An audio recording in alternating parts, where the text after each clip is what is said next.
Hello students आज का हमारा टॉपिक है कनिष्क कालीन कला व साहित्य। आज का टॉपिक है हमारा कनिष्क कालीन कला व साहित्य। अगर कनिष्क की बात की जाए तो कनिष्क स्वयं उच्च कोटि का विद्वान व कला प्रेमी शासक था। कनिष्क स्वयं क्या था? उच्च कोटि का विद्वान व कला प्रेमी शासक था। अगर कनिष्क की बात करें अपने तो कनिष्क किस धर्म से प्रभावित था? तो बौद्ध धर्म से प्रभावित था। इसीलिए कनिष्क ने विहारों व स्तूपों का निर्माण करवाया था। किन किन चीज़ों का निर्माण करवाया? विहारों व स्तूपों का निर्माण करवाया था। विहार जहाँ बौद्ध भिक्षुओं की, ये स्थान कौन सा होता है जहाँ बौद्ध भिक्षु अपना निवास स्थान बनाते हैं, वह विहार। और स्तूप जहाँ भगवान बुद्ध से संबंधित किसी भी वस्तु को रखकर उस पर टिल्लेनुमा आकृति बनाई जाती है तो वह क्या कहलाती है? स्तूप। तो विहारों और स्तूपों का निर्माण किसके द्वारा करवाया गया? कनिष्क के द्वारा भी करवाया गया था। कनिष्क के समय अगर देखा जाए तो सबसे महत्वपूर्ण क्षेत्र यानी कौन सा था जिसमें प्रगति हुई? तो वह था मूर्तिकला। कौन सा था? मूर्तिकला। कनिष्क के समय मूर्तिकला में सर्वाधिक अपने कह सकते हैं उछाल आता है, सर्वाधिक प्रगति होती है। इसके अंतर्गत स्वयं कनिष्क की मथुरा में सिर रहित मूर्ति मिली है। सिर रहित मूर्ति मिली है। मूर्ति मिली है। कहाँ मिली है? तो मथुरा में। और कहाँ स्थित है? तो मथुरा, वर्तमान मथुरा के संग्रहालय में उस मूर्ति को रखा गया है जो कनिष्क की है और उस पर सर नहीं है, मतलब सर रहित मूर्ति है। वह कहाँ रखी गई है? मथुरा के संग्रहालय में रखी गई है। और कनिष्क के समय देखा जाए तो मूर्तिकला के प्रमुख 3 केंद्र कौन कौन से थे? मथुरा, अमरावती और गांधार। कौन कौन से थे? मथुरा, अमरावती व गांधार।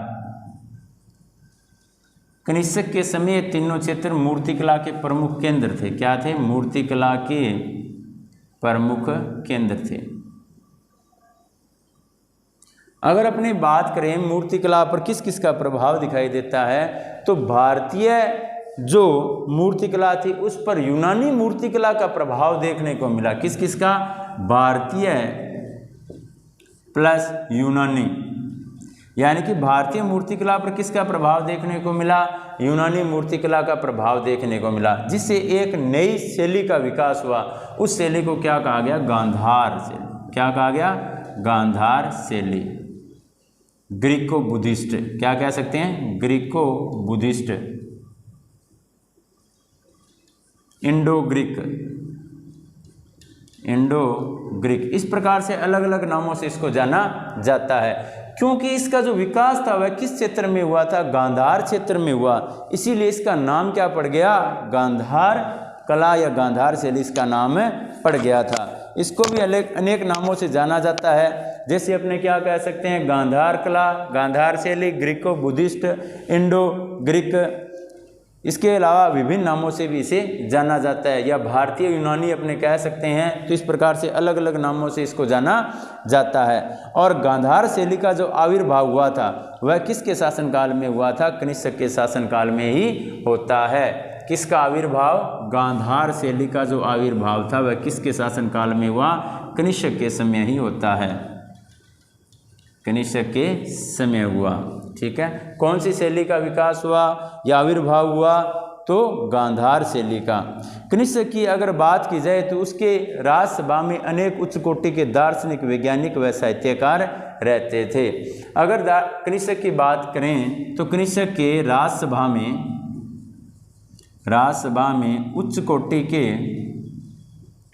कोटि के विद्वान रहते थे, जिनमें साहित्यकार कौन कौन हो गए? साहित्यकार, दार्शनिक और वैज्ञानिक। साहित्यकार, दार्शनिक व वैज्ञानिक इसके दरबार में रहते थे, या इन लोगों को कनिष्क द्वारा आश्रय प्राप्त था। इनमें सबसे प्रमुख व्यक्ति की बात की जाए तो वह कौन था? अश्वघोष था। कौन था? अश्व घोष। अश्व घोष को वह कहाँ से लाता है? तो पाटलिपुत्र से लाता है। पाटलिपुत्र पर विजय प्राप्त करके अश्व घोष को कनिष्क अपने साथ बैक्ट्रिया लेकर आता है और अश्व घोष द्वारा बुद्ध चरित्र नामक ग्रंथ लिखा गया था। कौन सा? बुद्ध चरित्र नामक ग्रंथ लिखा गया था। इसके अलावा भी इसके विभिन्न जो ग्रंथ है वह प्रसिद्ध है, जैसे सूर्यालंकार। कौन कौन से? सूर्यालंकार, सोदरानंद महाकाव्य है, सोदरानंद महाकाव्य है। तो ये किससे संबंधित है, किसके द्वारा लिखित है? तो ये भी अश्व घोष की कृतियां हैं। कौन कौन सी हैं? तो सोदरालंकार, सोदरानंद महाकाव्य है, सूर्यालंकार, इसके अलावा बुद्ध चरित्र और एक और है सारिपुत्र प्रकरण। कौन सा है? सारिपुत्र प्रकरण, पुत्र प्रकरण। तो ये किससे संबंधित है? ये अश्व घोष से संबंधित है और अश्व घोष द्वारा लिखित ग्रंथ हैं। कौन कौन से? बुद्ध चरित्र जो इसका सबसे प्रसिद्ध ग्रंथ है, इसके अलावा सूर्यालंकार, सोदरानंद महाकाव्य और सारिपुत्र प्रकरण। अगर बात की जाए कनिष्क की, तो कनिष्क के समय शून्यवाद व सापेक्षवाद का जनक नागार्जुन भी इसके दरबार में रहता था। किस किस का? शून्यवाद, शून्यवाद का जनक नागार्जुन, नागार्जुन कनिष्क के दरबार में रहता था। कनिष्क के दरबार में रहता था।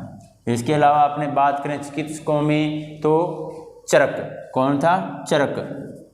चरक द्वारा चरक संहिता लिखी गई थी। क्या लिखी गई? चरक संहिता लिखी गई थी। ये क्या था? उच्च कोटि का विद्वान था और किससे संबंधित था? तो आयुर्वेद से संबंधित था। किससे संबंधित था? आयुर्वेद से संबंधित था। इसके अलावा अगर अपने बात करें भी कनिष्क के दरबार में और कौन कौन से उच्च कोटि के विद्वान रहते थे, तो उसमें वसुमित्र व पाशरव का नाम भी लिया जाता है। किस किस का? वसुमित्र व पाशरव का नाम भी इसके अंतर्गत आता है, जो कनिष्क के राज दरबार में जिन्हें आश्रय प्राप्त था। एक तो अश्व घोष, ठीक है, इसके अलावा शून्यवाद का जनक नागार्जुन, और ये सापेक्षवाद का भी था। शून्यवाद के अलावा अपने क्या कह सकते हैं? सापेक्षवाद। क्या कह सकते हैं? सापेक्षवाद। इसका भी जनक इसे कहा जाता है। इसके अलावा चरक है, चरक के अलावा वसुमित्र है और पाशरव है। ये किसके दरबार में रहते थे? तो कनिष्क के दरबार में रहते थे। अगर वसुमित्र की बात की जाए तो ये चतुर्थ बौद्ध समिति के अध्यक्ष भी थे। क्या थे? चतुर्थ बौद्ध समिति के अध्यक्ष कौन थे? तो वसुमित्र थे। कौन थे? वसुमित्र। और इसके उपाध्यक्ष कौन थे? तो अश्व घोष। कौन थे? अश्व घोष। कहाँ आयोजित की गई चतुर्थ बौद्ध संगीति का आयोजन कहाँ किया गया? तो कनिष्क कश्मीर के कुंडलवन नामक गांव में। कहाँ? कश्मीर के कुंडलवन नामक गांव में चतुर्थ बौद्ध संगीति का आयोजन किया गया, जो 6 माह तक चलती है और बौद्ध विद्वानों ने इसके अंतर्गत भाग लिया, जिनकी संख्या 500 के लगभग थी। और इस पर तीनों पिटकों पर एक टिक्का भी लिखी गई, जिसे महाविभास नाम दिया गया। और इस महाविभास को बौद्ध धर्म का इंसाइक्लोपीडिया या विश्वकोश भी कहा जाता है। तो बच्चों, आज का हमारा जो टॉपिक है कनिष्क कालीन कला व साहित्य, वह कंप्लीट हुआ। आप इसे लर्न करें और अपने नोटबुक में नोट करें। थैंक यू बच्चों।